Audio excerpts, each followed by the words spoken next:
बीडचा बिहार होतो की काय असा प्रश्न मात्र आता बीडकरांनाच पडला आहे। कारण की बीडच्या परळीमध्ये 8 दिवसापूर्वीच परळीतील एका व्यापाऱ्याचे 5 जणांनी शहरातून व्यापारी अमोल डुबे यांना खंडणी प्रकरणी अपहरण केलं। त्यांच्या जवळ रोख रक्कम, सोन्याच्या वस्तू आणि इतर साहित्य हिसकावून नंतर त्यांची सुटका करण्यात आली। या प्रकरणी मात्र बीड जिल्ह्यात एकच खळबळ उडाली असून अखेर या अपहरणातील 5 आरोपींना पोलिसांनी ताब्यात घेतलं आहे। व्यापारी अमोल डुबे यांचे 9 डिसेंबरला रात्री 9च्या सुमारास औद्योगिक वसाहतील कार्यालयाजवळून अपहरण करण्यात आलं होतं। रोख रक्कम व त्यांच्याजवळील सोन्याची बिस्किटे हिसकावून घेतल्यानंतर अपहरणकर्त्यांनी त्यांची सुटका केली। दरम्यान या प्रकरणात अमोल डुबे यांच्या फिर्यादीवरून अज्ञात आरोपीबद्दल गुन्हा देखील दाखल करण्यात आला होता।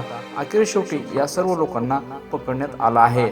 पोलिसांनी 8 दिवसातच या प्रकरणाचा छडा लावण्यात यश आलं असून 5 आरोपीसह अपहरणात वापरलेली 2 वाहने देखील आणि रोख रक्कम आदी मुद्देमाल जप्त करण्यात आला आहे। नेमकं यामध्ये कोणाचा हात आहे आणि नेमकं यांना हे करण्यासाठी कोण भाग पाडले याची सविस्तर माहिती मात्र लवकरच समोर येणार आहे।